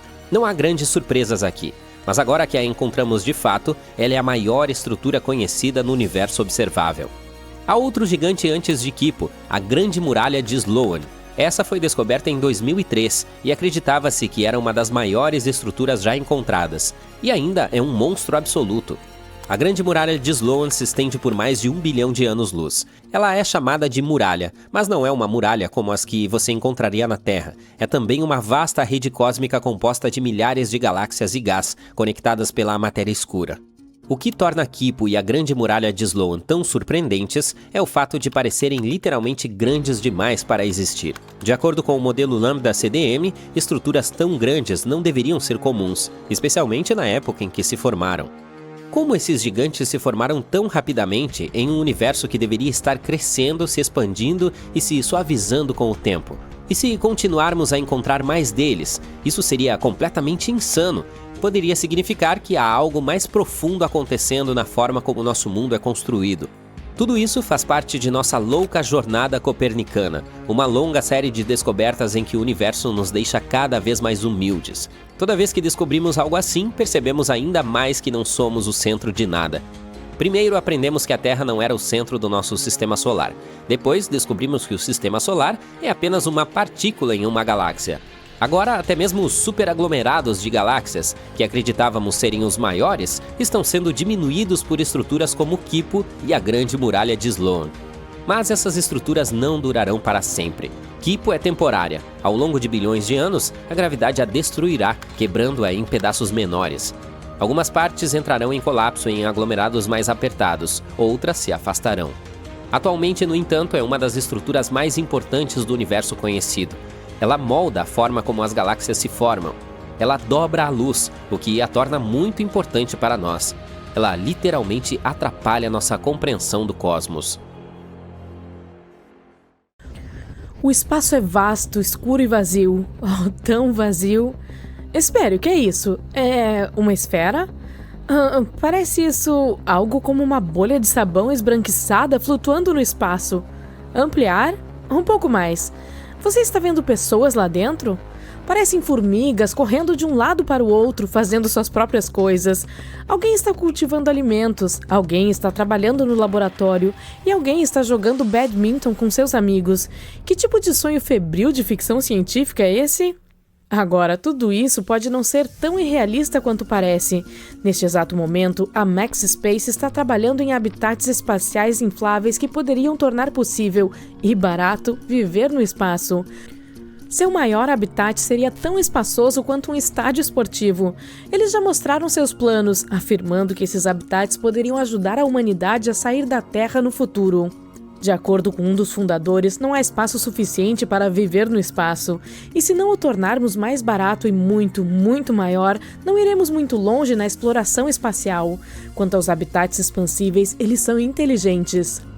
No início, eles são pequenos o suficiente para caber em um foguete, mas uma vez no espaço, eles se inflacionam para criar uma área de habitação muito maior. Por exemplo, um desses habitats com cerca de 100 metros cúbicos de espaço custaria muito menos do que um módulo de metal tradicional do mesmo tamanho. Para efeito de comparação, a ISS tem cerca de 388 metros cúbicos de espaço habitável, portanto, isso é um grande negócio.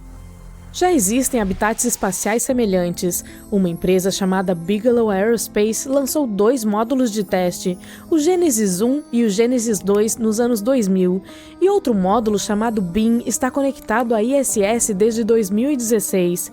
Infelizmente, a Bigelow encerrou suas atividades em 2020. Mas agora a Max Space está levando a tecnologia para o próximo nível. Eles estão usando um design totalmente novo para fazer com que seus habitats se expandam de forma confiável e em uma escala muito maior. Eles estão planejando testá-los no espaço em breve. Em 2016, eles enviarão um módulo do tamanho de 2 malas em um foguete SpaceX. Depois de inflado, ele terá cerca de 20 metros cúbicos de espaço pressurizado. Eles já construíram um protótipo em tamanho real para testar no solo e agora estão produzindo o verdadeiro protótipo para o espaço. Embora esse primeiro protótipo não suporte pessoas, ele terá a mesma resistência e poder de proteção que os futuros habitats para humanos. Colônias na Lua e em Marte, habitats espaciais flutuantes, tudo parece estar relacionado à exploração espacial nos dias de hoje. A NASA, juntamente com as agências espaciais do Canadá, Japão e Europa, está trabalhando em algo chamado Programa Gateway. Trata-se basicamente de um plano para construir uma estação espacial que orbitará a Lua. Enquanto isso, os bilionários estão ocupados sonhando com colônias em Marte e Vênus e até mesmo lançando objetos de turismo espacial. Se essas ideias realmente funcionarem, serão nossos primeiros passos para viver no espaço. Mas há um problema: se quisermos sobreviver lá fora a longo prazo, precisaremos descobrir como produzir crianças no espaço. Será que deve ser de forma natural? Vamos começar a usar tecnologias especiais? A reprodução no espaço é muito complicada e os maiores problemas são a radiação e a gravidade. É aí que entra a Spaceborne United, uma empresa da Holanda. Eles estão trabalhando em soluções para isso. Eles construíram uma pequena incubadora de embriões e de fertilização in vitro que está pronta para ser testada no espaço. Recentemente, eles a lançaram de cerca de 19 quilômetros acima da Terra para ver como a radiação afeta os materiais orgânicos. O CEO da Spaceborne United explicou que seu objetivo é descobrir se a concepção e o desenvolvimento inicial do embrião podem ocorrer no espaço. Se quisermos realmente nos estabelecer em Marte ou em outros planetas e tornar essas colônias totalmente independentes, precisaremos resolver esse problema de reprodução. Por exemplo, Marte tem muito menos gravidade do que a Terra e ninguém sabe se isso é suficiente para que os embriões cresçam adequadamente. A Spaceborne United está começando a estudar como a gravidade parcial, como a de Marte, pode afetar o desenvolvimento. Ainda é cedo para falar sobre alguns resultados, mas pelo menos começamos a nos mover nessa direção. Mesmo que lidemos com o problema das crianças do espaço, o que dizer de outras coisas terrestres, como as plantas? A fotossíntese teve um grande impacto na Terra. Quando os organismos começaram a usar a luz solar para produzir energia, isso desencadeou o grande evento de oxigenação. Isso encheu a atmosfera de oxigênio, permitiu que a vida multicelular se desenvolvesse e até mesmo formou a camada de ozônio, que nos protege dos fortes raios UV do Sol. Graças a isso, a vida pôde se deslocar para a Terra. Mas como as plantas cresceriam sob a luz de outras estrelas? Nosso Sol é uma estrela do tipo G, chamada de anã amarela. Para nós parece uma estrela típica, mas na verdade é muito rara. Apenas cerca de 7% a 8% das estrelas da nossa galáxia Via Láctea são como ela. E como a maioria das estrelas não é como o nosso Sol, os cientistas que estudam planetas habitáveis estão se concentrando em tipos mais comuns. As estrelas anãs K, por exemplo, são menores que o nosso Sol, com cerca de 50% a 80% de sua massa. Mas elas são mais estáveis e duram muito mais, até 70 bilhões de anos, em comparação com os 10 bilhões de anos do Sol. Isso é muito tempo extra para a vida evoluir. Apesar disso, os pesquisadores geralmente se concentram nas anãs M, também conhecida como anãs vermelhas. Elas são as estrelas mais comuns, mas têm seus próprios problemas, como explosões frequentes. Em um estudo recente, os pesquisadores simularam a luz de uma estrela anã K para ver como 2 organismos fotossintéticos reagiriam. Eles escolheram o agrião, uma planta de crescimento rápido frequentemente usada em saladas, e a cianobactéria, um micro-organismo resistente que pode sobreviver a condições extremas. O objetivo era verificar se a fotossíntese funcionaria sob a luz das anãs K. Em seguida, eles colocaram as sementes de agrião em 3 condições diferentes: luz solar, luz simulada de K-dwarf e nenhuma luz. As plantas sob a luz do Sol e sob a luz do K-dwarf cresceram de forma semelhante, mas as sementes sob a luz do K-dwarf brotaram um pouco mais cedo e tinham folhas um pouco maiores. Isso significa que as plantas poderiam se desenvolver sob a luz de K-dwarf tão bem quanto sob a luz do Sol. Portanto, as estrelas anãs K parecem ser uma ótima opção para encontrar planetas habitáveis. Ao contrário das anãs M, elas não têm erupções intensas que poderiam prejudicar a vida, e suas zonas habitáveis estão longe o suficiente para que os planetas não fiquem presos no bloqueio de maré, em que um lado do planeta está sempre voltado para a estrela. As anãs K também se tornam habitáveis mais cedo em suas vidas, porque sua radiação nociva diminui mais rapidamente do que a das anãs M. Mas que tal isso? E se a vida não precisar de planetas para sobreviver? Essa é a ideia que 2 cientistas da Universidade de Edimburgo querem que você considere. Sempre presumimos que os planetas são cruciais para a vida porque fornecem as condições certas: água líquida, temperaturas e pressões para mantê-la líquida e proteção contra a radiação prejudicial. Mas e se a própria vida pudesse criar essas condições no espaço? Os pesquisadores sugerem que os ecossistemas poderiam gerar e manter as condições de que necessitam sem precisar de um planeta. A vida poderia criar barreiras e estruturas para manter a água líquida, permitir a entrada de luz para a fotossíntese, bloquear os raios UV nocivos e até mesmo manter a pressão e a temperatura corretas. E tudo isso no espaço, longe de qualquer planeta. Essas barreiras poderiam funcionar em regiões entre 1 e 5 unidades astronômicas do Sol, o que inclui áreas mais próximas da Terra e de Marte. A gravidade e os planetas podem não ser sempre necessários para ambientes estáveis. Os sistemas biológicos podem ser capazes de fazer o trabalho sozinhos. A Terra é um habitat perfeito para a vida, não apenas porque tem água e uma atmosfera protetora. Ela também é um sistema interconectado em que a energia do Sol alimenta tudo. Elementos essenciais como carbono, hidrogênio, nitrogênio, oxigênio, fósforo e enxofre circulam pelo planeta graças a processos como o vulcanismo e a tectônica de placas. Fora da Terra, as coisas ficam mais complicadas. Veja as luas geladas do nosso sistema solar, por exemplo. Elas podem ter oceanos quentes e salgados sob suas superfícies. Mas será que essas luas têm ciclos de nutrientes como a Terra? E será que elas conseguem manter a água em estado líquido ou manter uma atmosfera? Esses mundos pequenos e frios não recebem muita energia do Sol, não têm como manter suas atmosferas e estão expostos à radiação UV e aos raios cósmicos nocivos. Para que a vida sobreviva além da Terra, ela precisaria se adaptar a esses desafios ou modificar seu ambiente. E se a ideia deles for verdadeira, talvez a vida não se adapte apenas ao seu ambiente.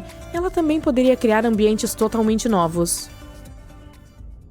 Em 1997, uma situação aterrorizante, ou melhor, várias delas, aconteceram na Estação Espacial Mir. Estas estações geralmente são como casas no espaço, com uma equipe de astronautas vivendo e trabalhando nelas. Nos anos 80 e 90, a Mir era uma maravilha da realização humana, um enorme laboratório flutuante, mas não era isenta de perigos e incidentes horríveis. Em fevereiro de 1997, o astronauta Jerry Linenger estava vivendo e trabalhando na Mir com seus companheiros de tripulação. Então, em uma noite, as coisas deram terrivelmente errado no módulo Kivant-1, um gerador de oxigênio, uma máquina que queima produtos químicos para liberar oxigênio respirável. De repente, explodiu em chamas. Eles ficaram presos em um espaço minúsculo e fechado, com fumaça enchendo o ar, e não havia literalmente nenhuma maneira de escapar.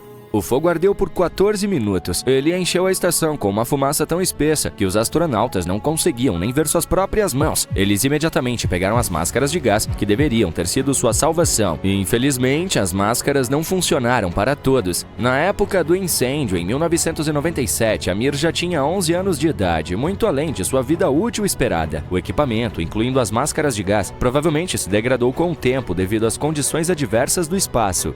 A Mir passou por missões regulares de reabastecimento, mas a manutenção é um desafio devido ao alto custo e à complexidade das missões espaciais. E quando tentaram pegar os extintores de incêndio, eles os encontraram presos às paredes com muita força para serem usados facilmente. Era um desastre atrás do outro. Felizmente, o fogo se extinguiu, mas não antes de deixar queimaduras em alguns tripulantes.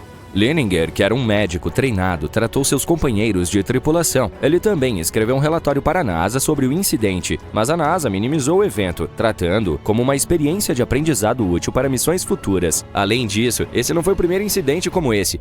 Em uma expedição anterior da Mir, o gerador de oxigênio também queimou por alguns segundos. A investigação mostrou que o recipiente do gerador de oxigênio estava contaminado com alguma coisa, provavelmente hidrocarbonetos de luvas de látex. E isso foi apenas o começo. Alguns meses depois, em junho, outro incidente ocorreu com o astronauta britânico-americano Michael Foale e dois de seus outros companheiros de tripulação, Vasily Tsibliev e Alexander Lazutkin. Foale é fluente no idioma russo, então foi assim que eles falaram. Michael ficou sabendo do incêndio anterior, mas achou que agora que ele foi consertado, não deveria haver nenhum problema, se ao menos ele soubesse.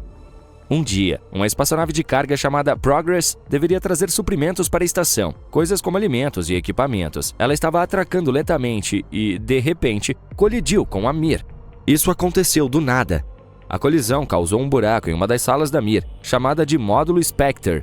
O ar começou a correr para o espaço através do buraco. Essa é a coisa mais horrível que poderia acontecer no espaço. Sem ar, os astronautas não teriam sobrevivido por muito tempo. Eles só tinham cerca de 23 minutos antes de perderem a consciência.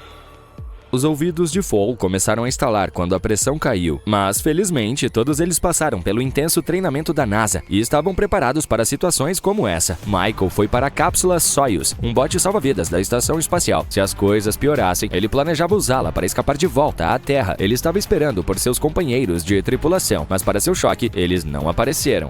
Em vez disso, eles ficaram para trás para encontrar o buraco e consertar a estação. Em situações como essa, é recomendável não arriscar e evacuar. Mas Vasily e Alexander decidiram tentar salvá-la. Michael estava esperando por eles, mas podia ouvi-los gritando um para o outro em russo enquanto tentavam desesperadamente consertar as coisas. O tempo estava se esgotando, restavam apenas 7 minutos de ar. E finalmente, eles conseguiram vedar um módulo quebrado e interromper o vazamento. Mas quando eles pensaram que poderiam respirar, surgiu outro problema. O acidente havia danificado os painéis solares da estação. Em poucos instantes, toda a estação espacial perdeu toda a sua energia, sem luzes, sem ventiladores para circular o ar e sem poder falar com ninguém na Terra. E para piorar as coisas, por causa da colisão, a Mir começou a girar fora de controle. Foi uma catástrofe total. Michael teve uma ideia para parar o giro. Eles poderiam usar o motor da cápsula da Soyuz para empurrar a estação e estabilizá-la. Eles decidiram tentar. Infelizmente, a primeira tentativa só piorou as coisas.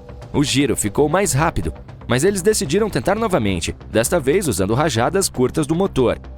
E finalmente, funcionou. A estação parou de girar e eles estavam seguros novamente, e era de se esperar que eles voltassem para casa depois disso. Mas, mesmo depois dessa experiência aterrorizante, Michael permaneceu na Mir por mais 4 meses para concluir sua missão. Mais tarde, em 1999, ele voltou ao espaço e até estabeleceu o recorde de caminhada espacial mais longa da época, 8 horas e meia fora da espaçonave. Mas a Mir estava piorando. O estresse de viver lá era tão intenso que Vasily Sibliev desenvolveu problemas cardíacos durante aquela missão. No mesmo ano, apenas alguns meses depois, em agosto, ocorreu outro desastre. O computador principal quebrou repentinamente. Isso fez com que a estação ficasse à deriva no espaço sem nenhum controle.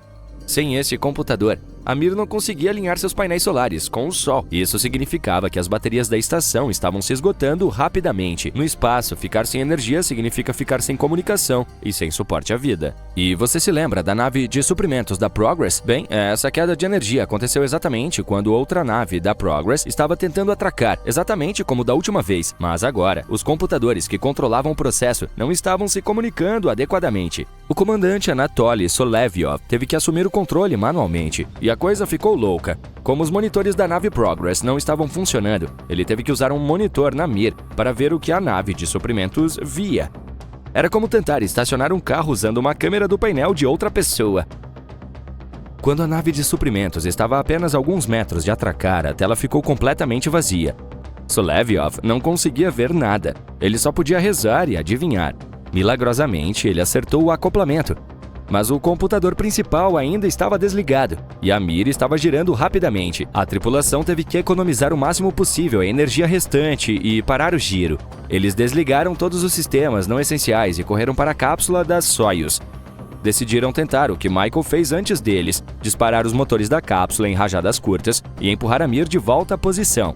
Eles tiveram que dirigir a estação manualmente e, sem ferramentas modernas para guiá-los, tiveram que confiar nas estrelas, como os marinheiros de centenas de anos atrás.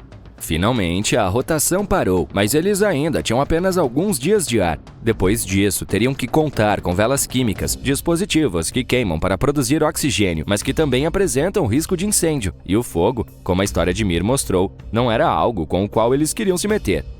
Enquanto os cientistas tentavam garantir a todos na Terra que as coisas estavam sob controle, a tripulação começou a consertar o computador quebrado. Essa tarefa levou horas, tudo no escuro, pois não havia painéis solares. Mas, de alguma forma, eles conseguiram consertá-lo. Depois disso, os astronautas tiveram que enfrentar o Sol para recarregar as baterias da Mir. Só então eles puderam pensar em lidar com a longa lista de outros reparos, como consertar o módulo Spectre ainda danificado. A Mir havia se transformado em um reality show de sobrevivência. Com mais de uma década de existência, a Mir ficou conhecida por seus interiores apertados e desordenados. Estava cheia de equipamentos quebrados, restos de suprimentos, canos com vazamentos e todo tipo de lixo estranho flutuando. Os astronautas disseram que era difícil se mover e que era como viver dentro de um submarino sujo e com vazamentos. Outro grande problema era o mofo. Ele começou a crescer nas paredes, nas saídas de ar e até mesmo nos objetos pessoais dos astronautas. Imagine lidar com tudo isso em gravidade zero, enquanto tenta realizar experimentos. Finalmente, em março de 2001, após 15 anos no espaço, a Mir foi intencionalmente desorbitada. Ela se desintegrou na atmosfera da Terra e queimou sobre o Oceano Pacífico. Apesar de todos os problemas, a Mir preparou o caminho para a Estação Espacial Internacional, que continua funcionando até hoje. Imagine uma tempestade gigante e imensamente poderosa girando sobre sua cabeça. Você ficaria apavorado se pudesse vê-la, mas ela é invisível a olho nu. Não se trata de um furacão comum. Esse fenômeno intenso acontece no espaço. Os furacões espaciais são tempestades gigantescas que se formam não em nossos oceanos, mas na ionosfera. Essa é uma parte da atmosfera superior da Terra carregada com a energia do Sol. As tempestades espaciais são muito parecidas com os furacões tradicionais, exceto pelo fato de serem compostas de plasma, gases supercarregados e, em vez de chover água, chovem elétrons. Esses monstros enormes e rotativos aparecem sobre as regiões polares da Terra. Pense em um deles como um funil gigante ou um redemoinho de energia em espiral sobre essas áreas. Ele só é visível de grandes altitudes ou por meio de satélites. Os furacões espaciais também produzem auroras semelhantes a ciclones. Esses espetáculos de luzes coloridas são semelhantes às boas e velhas auroras, mas há uma grande diferença. As espaciais geralmente giram perto do Polo Norte por várias horas, chovendo partículas carregadas na atmosfera superior. Os terrestres nascem da água quente do oceano e de áreas de baixa pressão, sendo alimentados pela rotação da Terra e pela energia térmica do oceano. Os espaciais, por outro lado, são criados por um processo totalmente diferente. São influenciados por campos magnéticos e não pela água daqui. Quando o vento solar, um fluxo constante de partículas carregadas provenientes do Sol, entra em contato com o campo magnético da Terra da maneira correta, cria uma espécie de vórtice giratório de energia no alto da ionosfera. Então começa a girar, da mesma forma que um furacão comum na atmosfera. Agora vamos voltar ao ano de 2014. Essa foi a primeira vez que os pesquisadores detectaram uma enorme tempestade espacial sobre o Ártico usando dados de satélite. Esse furacão era enorme, mas na época não se sabia exatamente o que era. Apenas que sua base se estendia por mais de 1.000 quilômetros de diâmetro e tinha vários braços em espiral que se pareciam com os de um tradicional. A tempestade também tinha um olho calmo no centro. Lá, o plasma estava parado em comparação com as regiões externas de rotação rápida. Algumas partes dela giravam a até 7.560 km por hora, uma velocidade incrível se comparada aos furacões da Terra. A equipe observou o fenômeno por 8 horas. Depois, ele se desfez gradualmente. Os cientistas conseguiram classificá-lo como um furacão espacial somente em 2021, usando observações que haviam sido feitas vários anos antes. Esse fenômeno tem várias características distintas. Primeiro, auroras em forma de ciclone, enormes e brilhantes que podem durar horas. Depois, há o olho da tempestade, um centro calmo e estável. Ele também cria um campo magnético circular com fortes distúrbios ao seu redor. Além disso, os cientistas mencionam chuvas de elétrons na ionosfera. Elas são a causa das auroras brilhantes e coloridas logo abaixo da tempestade. Mas como se formam os furacões espaciais? Para entender esse processo, precisamos primeiro falar sobre as auroras regulares, como a boreal. O Sol emite um fluxo de partículas carregadas, também conhecido como vento solar, sem parar. E às vezes, esse vento traz enormes explosões de energia em direção à Terra. Felizmente, nosso planeta tem um campo magnético que age como um escudo protegendo-nos da maior parte dessa radiação solar de alta energia. Mas quando os ventos solares são muito fortes, podem entrar na atmosfera superior, especialmente perto dos polos. Quando essas partículas do Sol atingem o campo magnético da Terra, liberam energia que ilumina o céu na forma de auroras. Em uma típica, os elétrons do vento solar excitam as moléculas de nitrogênio e oxigênio na atmosfera, que então emitem luz, levando a espetáculos coloridos no céu. Os furacões espaciais são semelhantes, mas ocorrem em latitudes mais altas, acima da região onde as auroras geralmente aparecem. Eles criam um efeito de redemoinho semelhante a um ciclone, que tem uma aparência bem diferente. Os cientistas ainda estão estudando as condições exatas necessárias para a ocorrência de um furacão espacial, mas eles já sabem que, surpreendentemente, essas tempestades ocorrem durante um clima espacial muito calmo. Isso é o oposto das tempestades geomagnéticas tradicionais, que precisam de intensa atividade solar. Os furacões espaciais precisam do equilíbrio certo entre vento solar fraco e campos magnéticos voltados para o norte. E embora essas condições sejam incomuns, não são impossíveis. Daí, essas tempestades únicas e rodopiantes acima dos polos. Quando os cientistas observaram um furacão espacial sobre o Polo Norte, notaram algumas semelhanças chocantes com os terrestres. Assim como um típico, um espacial tem uma área central onde o plasma está calmo. Mais curioso ainda é o fato de que o plasma nos espaciais gira no sentido anti-horário, como os que assolam o hemisfério norte. O espacial também tem vários braços espirais, exatamente como os que podem ser vistos nas imagens de satélite dos terrestres.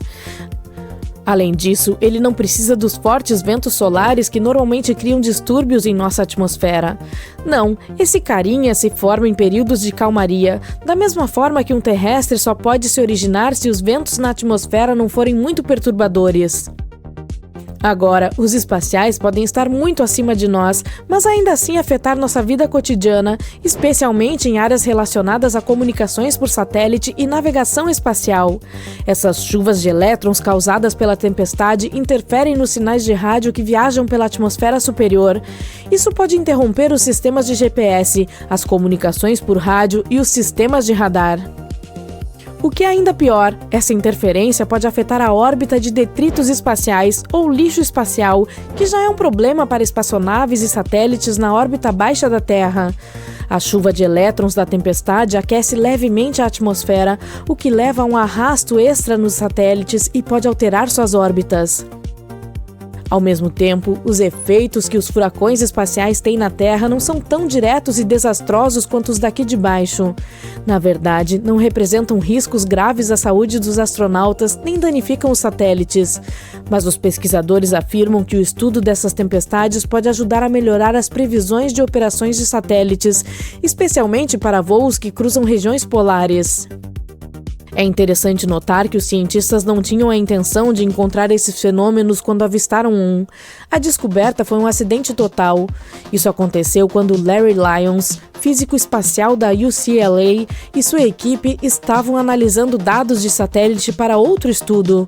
Nessa coleta, eles notaram fluxos de plasma excepcionalmente fortes na calota polar, a região nos polos da Terra onde as auroras normalmente não aparecem.